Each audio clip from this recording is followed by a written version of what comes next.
Welcome to Half the Brain, the wrestling podcast that has half the brain that you do and half the facts you do.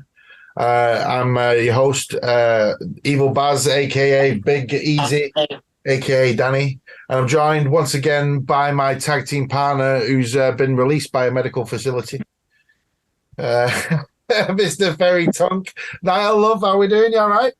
I'm all right. I must extend my kindness to the staff at the local medical facility. I'm back and I'm ready for action. Excellent work. CM Punk's let him in the building. He's here. He's allowed in. Have you heard about that? That's crazy stuff, that. Yeah, absolute madness. The Ryan Nemeth stuff, not being allowed into Collision backstage because CM Punk got paranoid that he didn't like him or something, and he said something on Twitter about him who's soft or something like that.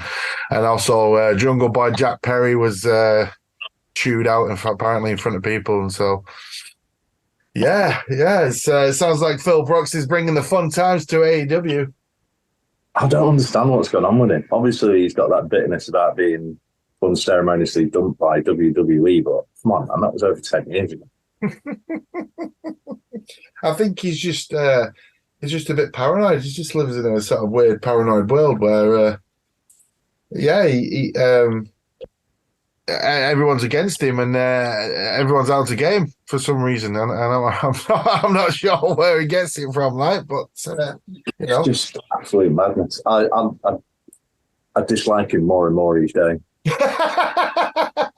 Yeah, and FTR are going the same way. I mean, FTR Bald was always sort of like on the internet whinging and moaning about something or other every week, but now Cash Wheeler, FTR Hair, has gone and taken the biscuit and gone on a full assault charge with a gun, with a weapon. So, like you said, I thought it was going to be FTR Bald that went first. Yeah. This is a genuine swerve. Exactly. I really thought he was going to snap on a jobber Perry Saturn style, and live on TV. But it turns out the other one's the maniac, and he just likes to chat shit online. But we will have a special live episode from Wembley with Martin Battle and producer Rick. Me and producer Rick have got tickets. We'll be sat there, so we'll give you our thoughts beforehand and after as well. That'll be a separate episode to this one. That'll be coming out in the next few weeks as well. So we'll have a bit of a live update from All In, live from Wembley, and we'll see how that one goes. But tonight, last time we chatted, you picked this topic now, so we're going to talk about wrestlers' deaths. And deaths that have sort of affected us, or when we remember them and stuff like that. Because, I mean, obviously it's a part of the world, isn't it? Everybody at some point dies, but a lot of wrestlers seem to be taken from us younger than most celebrities, if you will. Their deaths can be affected, not just the fans, but they affect the way things are done in the ring as well and stuff like that. So now what was I was going to say, what's the one you remember the most? Where, the first sort of, or the first one really, if you will, the first wrestler you remember passing away in, really? I think the first big one, probably most of our generation will remember this as the first one as well, as Owen. Yeah. Well, that happened just purely because of like the manner in which it happened as well. Yeah. It wasn't like, Owen's been ill, he's passed away. It's like, it was, and still is when you think about it, really, really shocking. Definitely. Live on a pay-per-view. I remember it vividly. I was watching it live with my friends. So I definitely remember Over the Edge. 99. 99, yeah. Yeah. And I was actually chatting to Catherine, my wife, about this the other day, Owen's passing, and we watched the Dark Side of the Ring about him, and a very sad story that came out of that with Martha Hart and the whole Hart family, and them not speaking anymore, Brett not talking with Martha, etc., and Vince suing her, and everything that came out of that was just not nice in the slightest. Really, not nice at all. No, and of course that Mark Henry speech for the Hall of Fame as well. That got me. That did. Yeah, there was that, but at the time as well. I mean, at the time when it happened, I was. It got me, and I was a bit upset about it and everything. And then you watch that Dark Side of the Ring, and then you look back at that Mark Henry speech, and it seems a bit hollow, almost. I know where Mark Henry's coming from, but because he was stood on a WWE podium platform, if you will, and Dave sued her, it's a bit hard to say everything's good. Really. From their angle, come back. Why? It's Martha that's holding this up, and it's her fault. He's not here.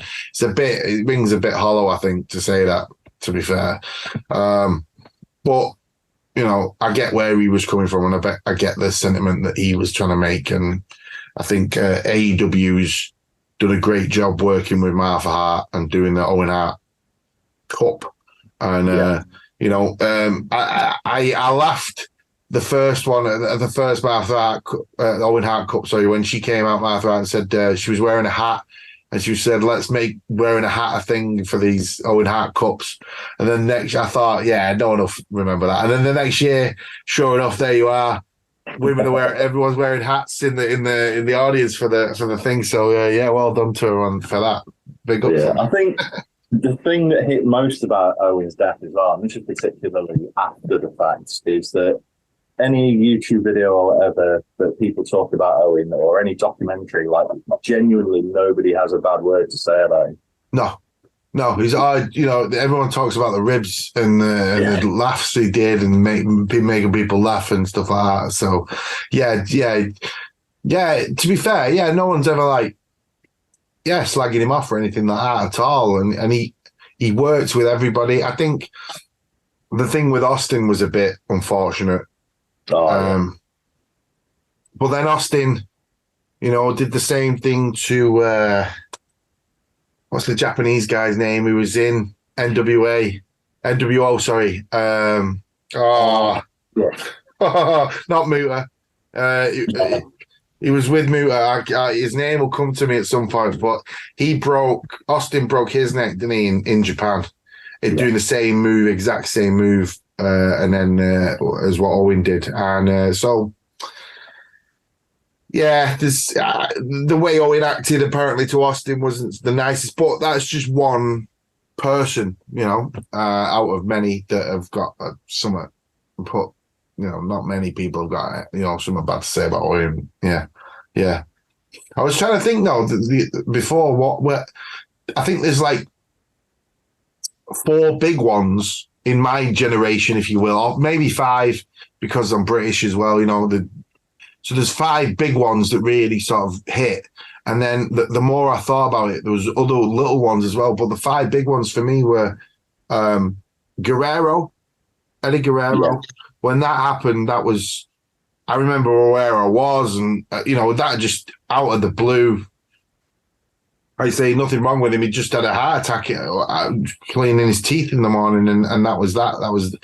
And he'd been champion, and you'd gone through that recently as well. At that point, gone through the story of him becoming the champion and going against Brock and all that. It was, his championship run was pretty damn good, to be fair. And then the way it ended within the ring with the whole Dominic storyline, could have been a better ending, but you never knew, you didn't know it was coming. So, but yeah, there was, Eddie Guerrero, Owen, obviously we just spoke about Owen.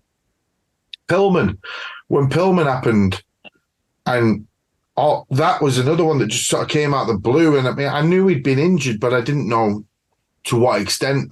He had, a new foot, and basically his ankle was fused into place. But then to see his wife on TV and all that, and you knew it was his wife because you'd seen her when Austin had the gun at his house. But so you knew it wasn't a WWE plant or anything like that. Well, that was a shocking sort of moment for our generation, sort of thing, if you will. It was kind of like when she appeared, you're like, kind of, are you kidding me? Yeah. Yeah. I mean, I know it was the generation of like, shots and all that sort of thing in wrestling, but yeah, Vinnie Mac went way, way too far with that one. Definitely.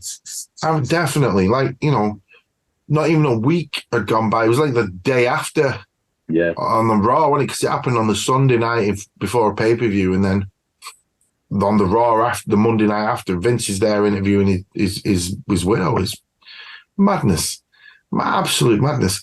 The other two I thought of were British Bulldog, just because obviously we're British and everything, and he was sort of an icon, and that made news over here and everything, and then Yokozuna was the other one for me, just because I was on that tour with him. I'd seen him, and then 2 days later he was dead, and that was utter madness for me. With in my head, sort of thing. Like I'd just seen this guy, and then all of a sudden he's now passed on. It was crazy.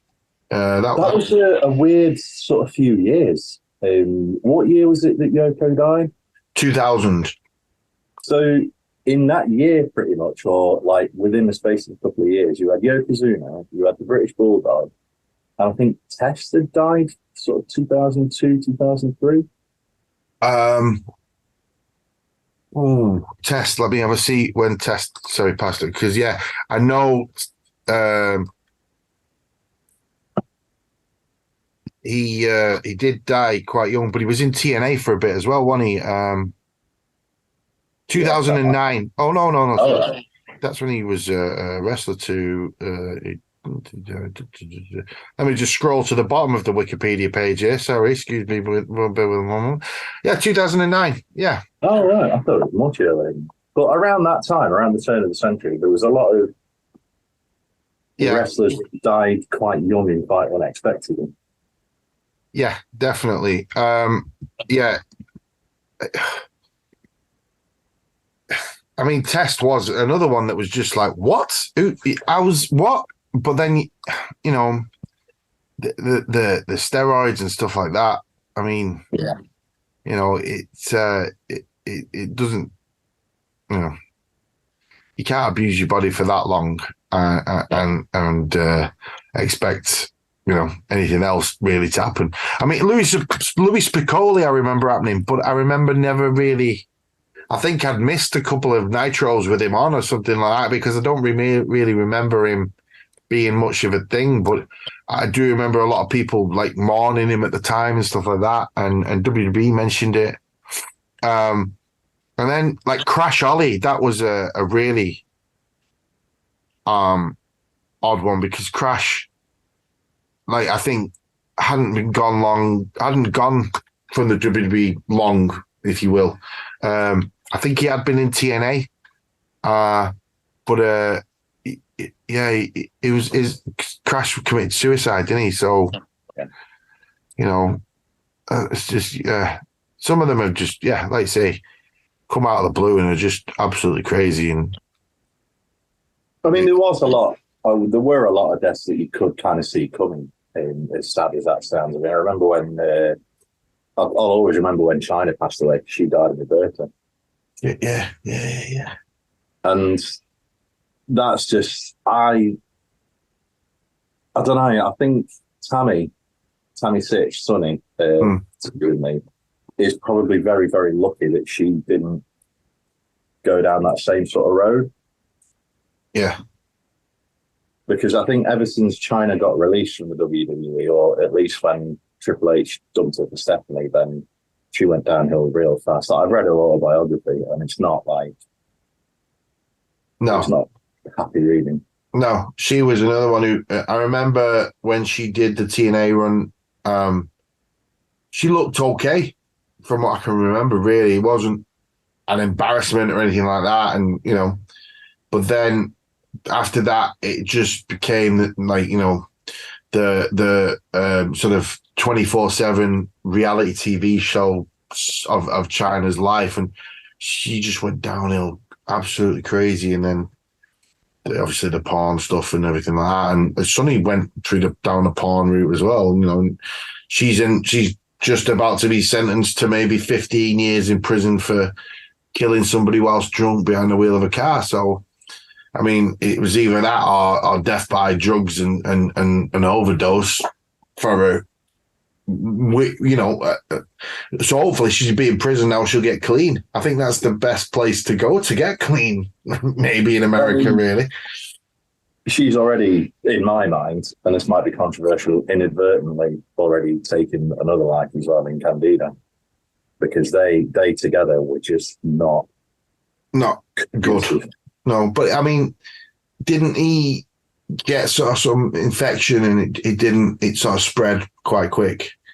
Yeah. I was more referring to like the whole sort of toxic relationship that those two had. Yeah, completely. Though, yeah, I mean, they were a Joker and Harley Quinn in reverse, really, weren't they? Yeah. She was the Joker, he was the Harley. But yeah, definitely, like, you know, and it's sad to see that kind of stuff, like where, you know, someone else is destroying somebody, you know. Like that Matty Jannetty Dark Side of the Ring. I mean, it's crazy that he's still alive, to be fair. But he blames. I follow him on Facebook. I sent him a friend request, but he's not accepting it, so I still get it. Yeah, and I honestly don't know how he's still alive. No, no. The blaming God stuff, it's an easy out. But that guy is just. I mean, there's a couple of them. Like from a wrestling point of view, from like the moves that he's done and the stuff that he's been in, like how is Sabu still walking? And like, I remember there used to be a website. I'm gonna find this website now. There used to be a website called Playing Ricky Morton, right? And it was a blog about Playing Ricky Morton. It was a blog about wrestling. Now, if I can find this, I remember them putting out a list of wrestlers they think will die in like 2004 or something like that. But now it's on their website, angelfire.com. Is it? About Playing Ricky Morton, wordpress.com. I think it's. There we go. Yeah. Playing Ricky Morton. Right. Okay. So let me find this. This is definitely on it because I remember reading this at the time and thinking, well, yeah, you probably got that right. But I mean, it is a timepiece. Let's be honest. It's definitely on here, though.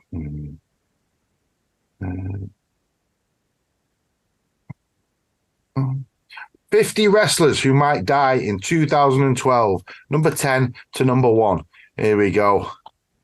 Let's see how many are still going. And right. Escape the final destination first. Hang on a minute. Let me share my screen with you there now. You see that there?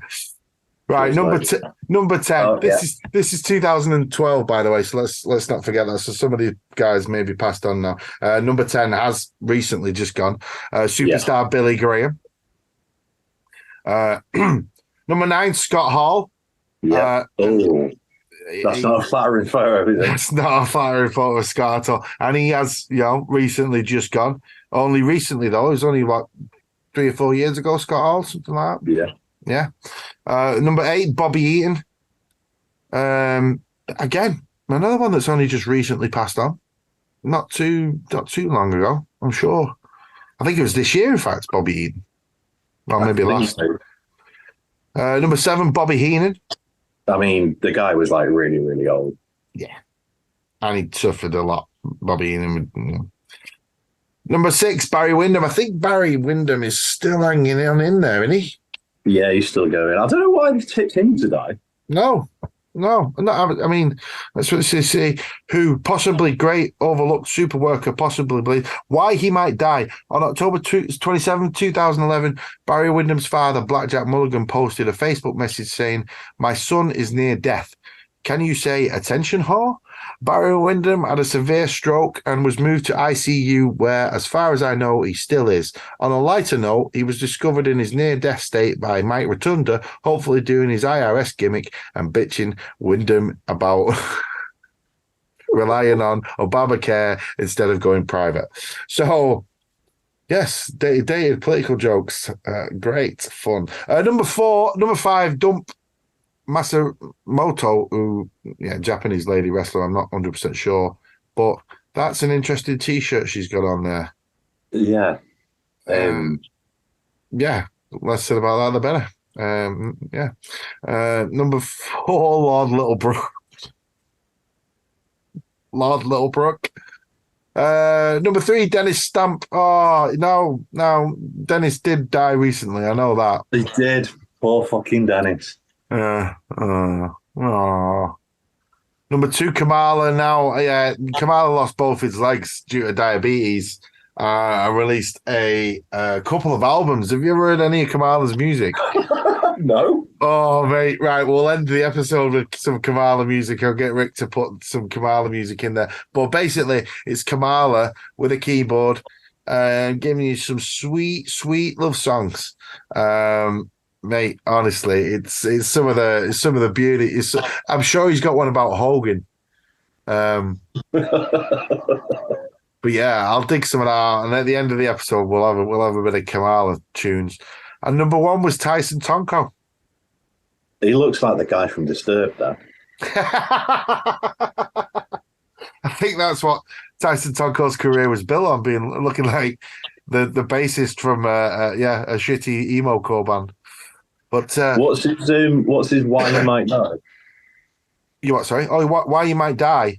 It'd be a cracking idea to on the 11th of October this year. Tonko decided it was a cracking idea to hold up a pharmacy with a fake gun, stealing 210 tabs of hillbilly heroin. He then escaped to the bathroom of a local Chili's via hipster runaway, locking himself in the disabled toilets. There, he proceeded to inject 178 OxyContin tablets. Let me repeat that: 178 OxyContin tablets. That's Hardy Brothers level of drug abuse. He was arrested later that day. This guy is Lance Cade, 2K 2012. Mark my words. So that is some pure fucking deep south wrestling hillbilly fucking wow madness. That shit. Yes, that's quite the.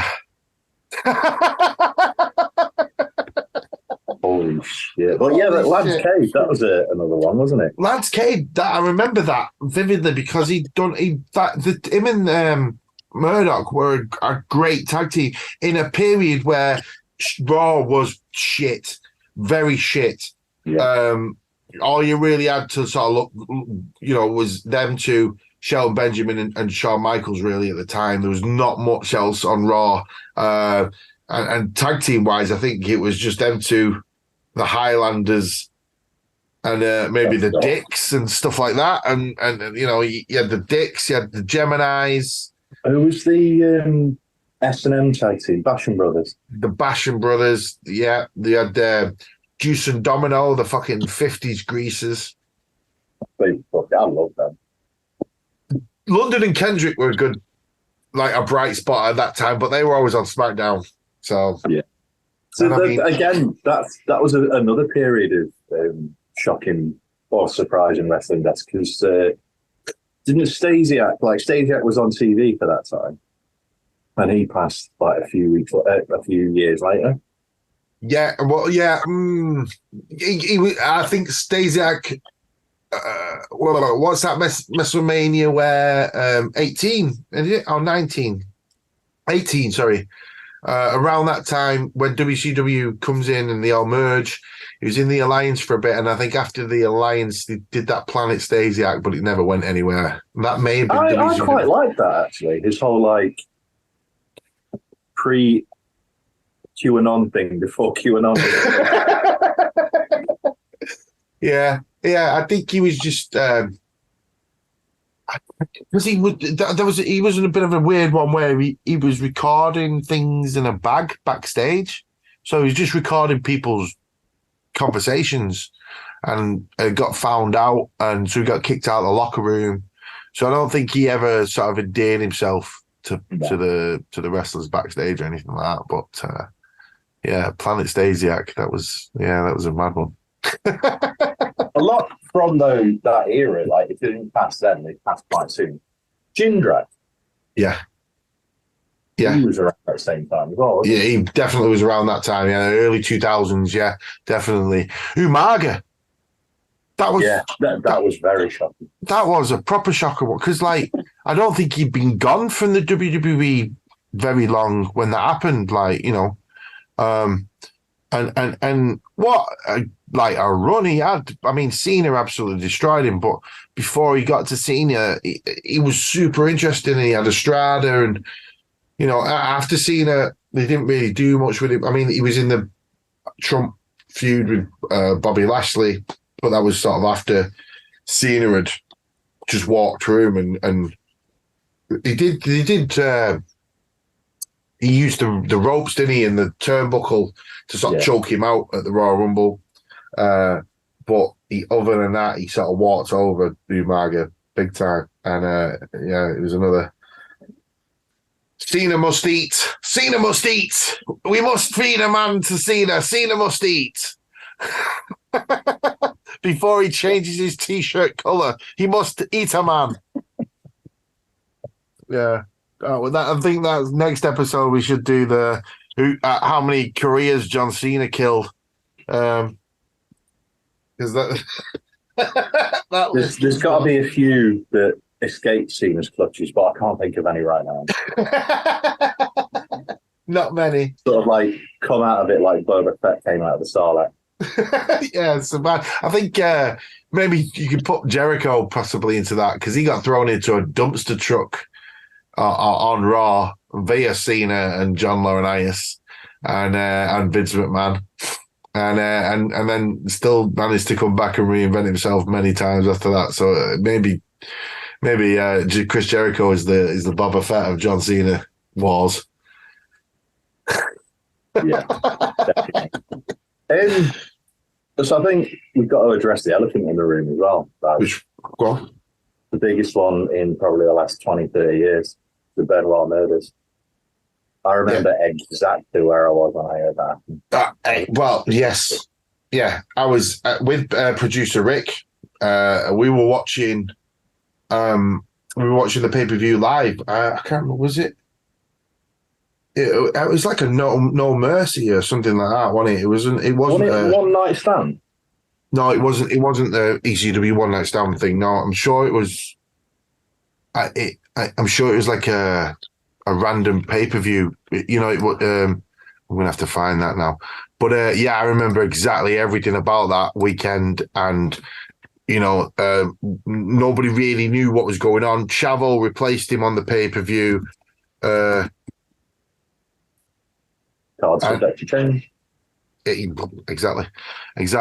But yeah, it was one of those. The whole week rather than like the incident itself, because it was running on like breakfast TV in America, like prime time, and like obviously you had the Raw the next night, and people didn't fully realize, you know, what had gone down, and it was the first sort of thing where Rolling News was a you know, got hold of it, and it was on the BBC News 24 and Fox News in America and you know, ABC and all that stuff. They were outside his home once everything sort of became apparent what was going on and stuff like that. But I think that was a real, like, obviously it was a kayfabe buster at the time, because just before that Vince had died, hadn't he? Yes. The limo got blown up, and which also inadvertently led to Paul London's firing, but that's another episode. Well, yeah. But yeah, for him to appear the next day saying, right, this is going to be a tribute show. And at the time, like, everybody was like, okay, that's fine. You know, something's gone down. He's dead. It's really sad, blah, blah, blah, blah. But like, obviously the next sort of few days and weeks after that, it came out, and Vince was like, hold on a minute. stop the WWE universe. Like, we're never mentioning him again.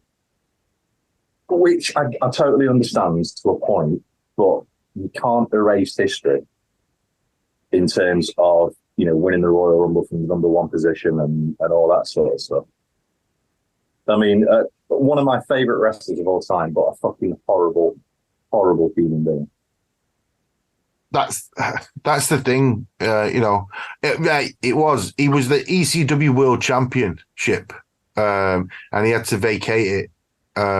So June 11th episode of Raw, Benoit drafted from SmackDown to ECW as part of the 2007 draft.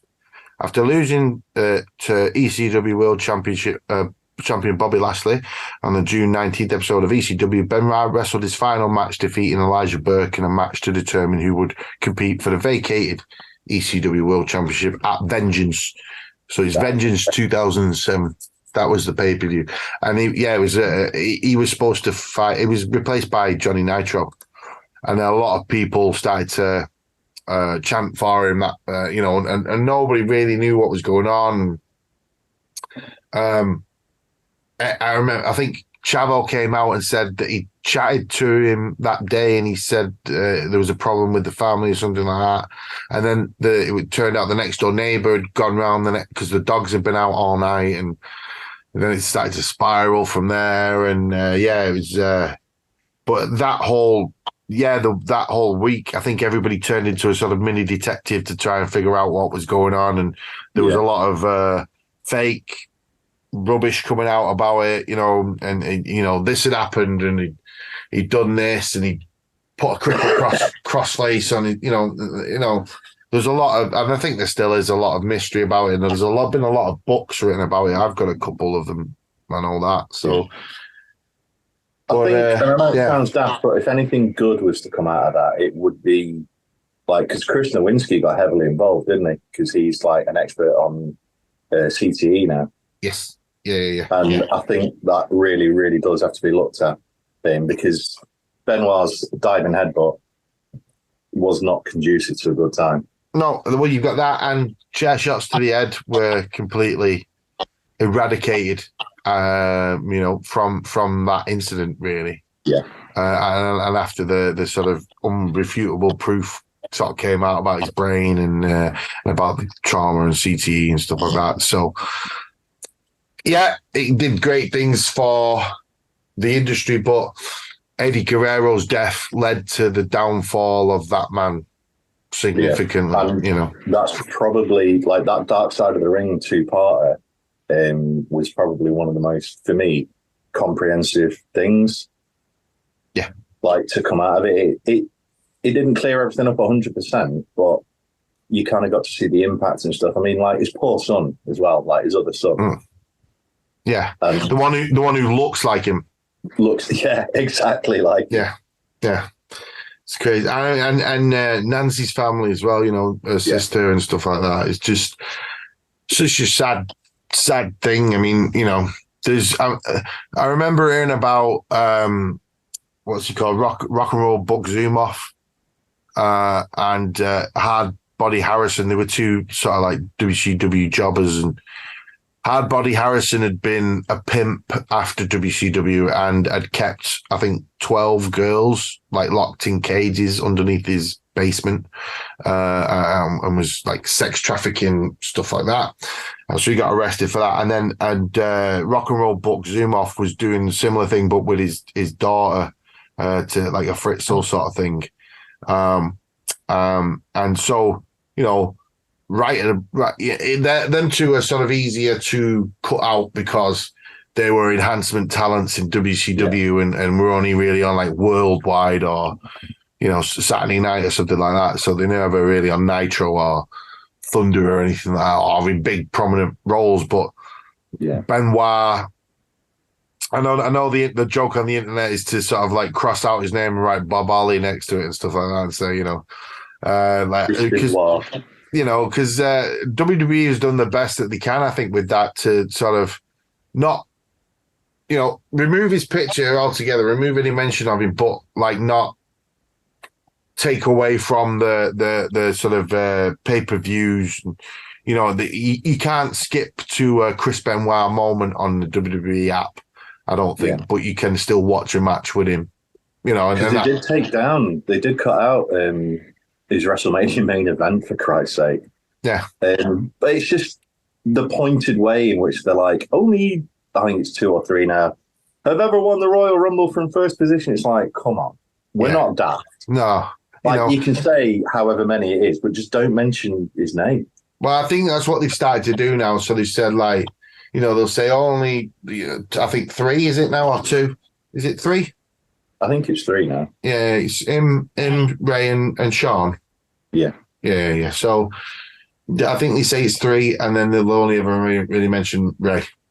And Rey Mysterio did it in the longest time, and that's that's all you need to say. That's all you need to do. I think one of my, I don't know if favorite is the right word, but there was a conspiracy theory going around at the time of Benoit's death that it was Kevin Sullivan that murdered everyone. Yes, and a lot of people won't let go of that. No, and that's really. I mean, I understand where conspiracy theories come from. A wild idea gets spread and people start to believe it. But I think at the same time, you've got to be realistic about some things as well. And I don't think Kevin Sullivan had anything to do with it whatsoever. No, not at all. Yeah. Speaking of Sullivan, Mike Graham was another one I remember happening. And unfortunately, it's an unfortunate one because it was like his dad. He killed himself, and Eddie Graham from Florida, killed himself, and then from that you look back at the Von Erichs. Family was just cursed. Exactly. What a. I mean, it all stems from Fritz. It's all Fritz Von Erich, the father's fault. All of it. He pushed his son got. Kerry was great and was popular, and he pushed, and all the rest of them had to be as good as him, and none of them were, and none of them I don't think really wanted to be either. And that is it a film that's coming out or a series on Netflix? It's a film, yeah, with Zac Efron in one of the roles as well, which should be pretty good. I think he's playing Kerry, to be honest. Yeah. So there wasn't the first Von Erich, wasn't that just like a terrible accident? Wasn't it like the youngest Von Erich kid that wasn't a wrestler? I know that wasn't the first. So the first one was the I think it may have been David, the taller one with the blonde hair. He was in Japan. He'd been wrestling in Japan, and then something happened that he died in Japan. And and then there was a sort of memorial service for him where Fritz was like selling locks of his hair that he'd cut off the body. I mean, it's your son. What are you doing? That's your son, lad. But that was being sold at a wrestling memorial event that he'd put on. And then, I mean, I don't think any of them was sort of like all there in the brains department there, because there's a story of Kerry Von Erich breaking he's on his bike and he's pissed up and he's crashes, comes off his bike, breaks his ankle. The doctor says, they do surgery, they reset his ankle, so it's everything's sort of fixed and no problems. Doctor says, right, you just rest up for a couple of months and you'll be fine. Your ankle will heal and everything will be okay. Not a problem. Just don't put any weight on it for the next week or two, and you'll be fine. Doctor walks out of the room, and apparently there was a bag of cheeseburgers on the other side of the room, and he got out of his bed and walked over to the cheeseburgers, breaking his ankle in the process and fucking up all the work that the surgeons had done. So I don't think they were all there as a full shilling, the Von Erichs.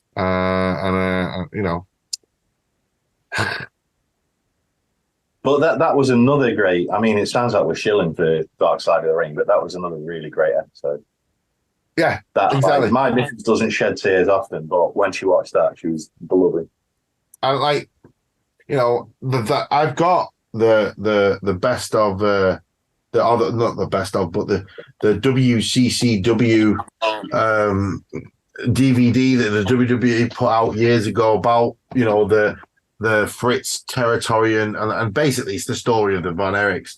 And that is a hard watch. That is a real hard watch, But that's one of those that brings you to tears at points, like especially when you start hearing like stuff that he did, and the young one I think was called Michael, and that he was the one who didn't wrestle but wanted to, but was a sort of poorly guy, and he because he couldn't wrestle and he was a bit poorly, sickly guy, he took himself into the woods and shot himself. Yeah. So just a horrible, family situation, really, for them guys. Definitely. Sheesh. That's just made me think about like older wrestlers, like wrestling murders. And I think the most famous one, the first one that I was aware of, was our pal Bruiser Brody. Well, yeah. And that in a shower in Puerto Rico.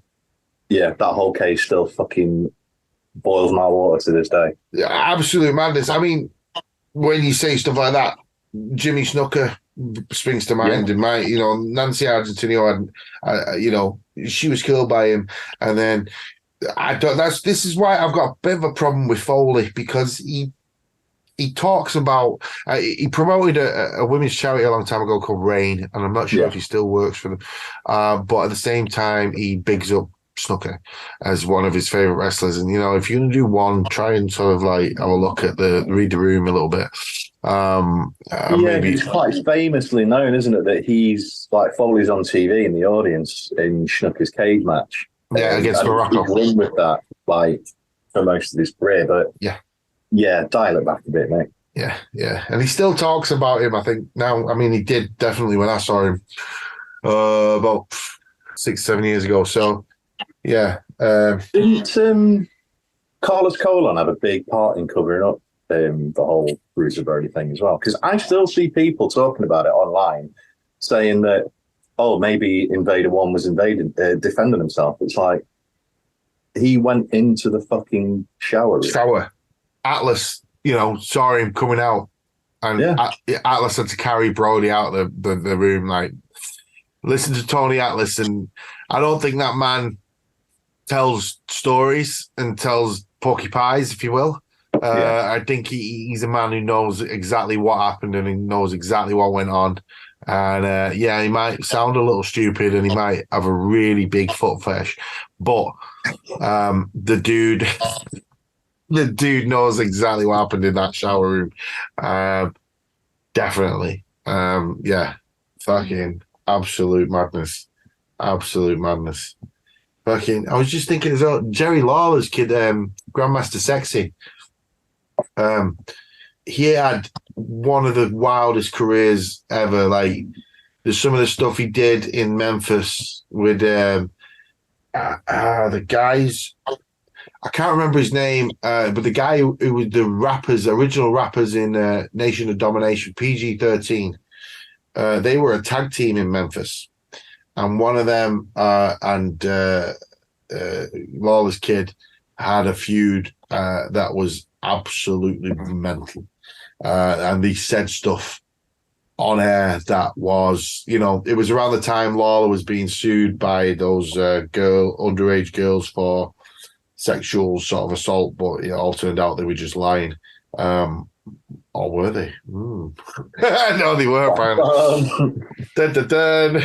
Allegedly. But I'll send you some links for them later on. Some of the stuff they were saying, I can't remember his name. I'm sure it was Duck something. But I can't remember his name. Some of the stuff they were talking about at that time was absolutely crazy. But then he went on to be Grandmaster Sexy in the WWE and quite possibly one of the best heels in like 97, 98. Like that, when you heard him laugh before they turned into the rapper gimmick, when they were too cool and he was, too hot, and the other one was, too cool. Yeah, before they turned into the rapper things, those two were really good heels. Yeah, definitely. But Scotty Too Hotty, that was the other guy's name. So, yeah. Okay, now. It still kind of bugs me in a way that they never really acknowledged the fact that him and Jerry were, father and son. They could have built something like that. Or maybe it was Jerry just going, do you know what? Nah. I don't know if it was smart or not. I mean, it certainly they played it up to the point where you got it. Yes, he is his son. But then they sort of like also separated it enough that it wasn't a noose around his neck. Because, I mean, for a certain amount of his career, Dustin Rhodes was doing a Dusty Rhodes ripoff. I mean, there is no, go back and watch young Dustin Rhodes in WCW, and he's doing his best, dad impression, almost. So it's, you get that with big name father wrestlers like David Sammartino didn't stand a fucking chance, really, did he? No, not at all. Not at all. Fucking Eric Watts, our favourite jobber, who got shoved down our throats in Techno Team 2000. Charlotte Flair, yes. David Flair, sadly not. No, exactly. Yeah. It's Shane McMahon, okay. Stephanie McMahon, no. There can be only one. Earthquake was another sad one. Again, purely because everybody that you spoke to, or everybody that had something to say about Earthquake, not a single bad thing. No. And again, if you're listening to this podcast, take a shot. There's the John Tenter honourable mention as for them. No, but you're right though. John, Earthquake, obviously a legend in this household. That was a very sad one. I remember that. I mean, because it was sad because the last time he'd been on TV was that Golga character. He'd not been able to come back as Earthquake and have one last sort of like little run as Earthquake or something, He'd have been brilliant in the old, old school roles that they used to put on. And that. Yeah, definitely. Those kind of like the Raw Homecoming or something like that kind of show. That'd have been great. Definitely. Macho Man, another sad one. God, yeah, Macho Man. Very unexpected. Yeah. He wasn't exactly on the up and up, but I think he just finished doing Bonesaw McGraw and Spider-Man, hadn't he? It wasn't too long after that, I don't think. No. And then, of course, this year we've lost Lanny Poffo. And, of course, Iron Sheik.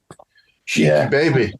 Pour one out. I mean, I'm a fucking Iron Sheik mark. I don't give a shit. Iron Sheik, Colonel Mustafa, whatever.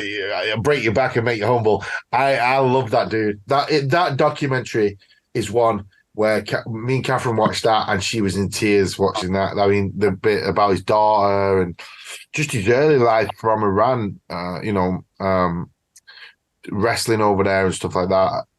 Absolute crazy stuff. And then he comes over to America and his daughter gets killed, and such a sad life at parts. But then he gets sort of becomes this icon on the internet for just fuck the Hulk Hogan.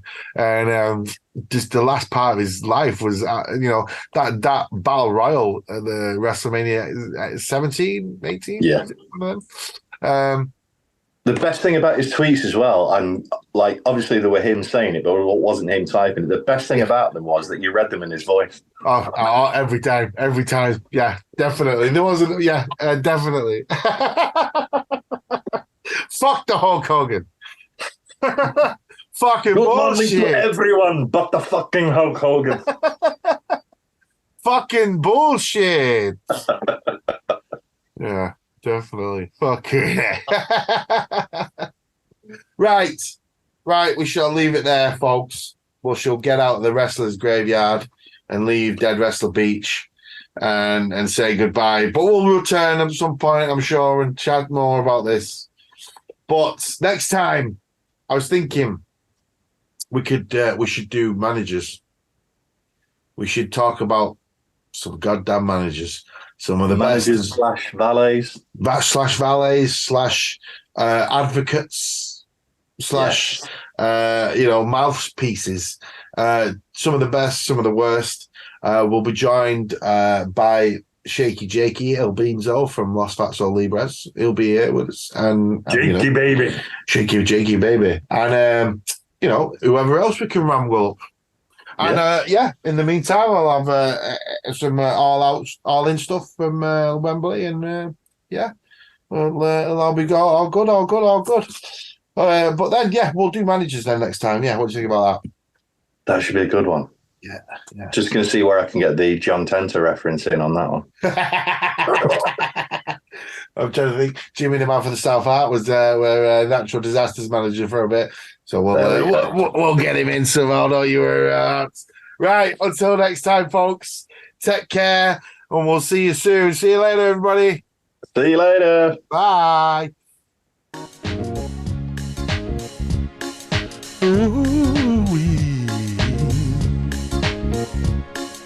Yo, bro, Kamala here. Ooh-wee. Thinking back when I was in the former WWF, all the things that went on. Ooh-wee. I was just like the floor sweeper, the janitor, who you could just talk over his head and it would never be picked up. But let me tell you something. I remember it all. You kept me broke when I know I put asses in the seats. But you paid your lovers, the one that go meet to meet. Your drug test a sham. You let who you want pass. Now Steve been there for 25 years. A damn sure piece of ass. I saw you one time. Put your head in Rikishi's ass.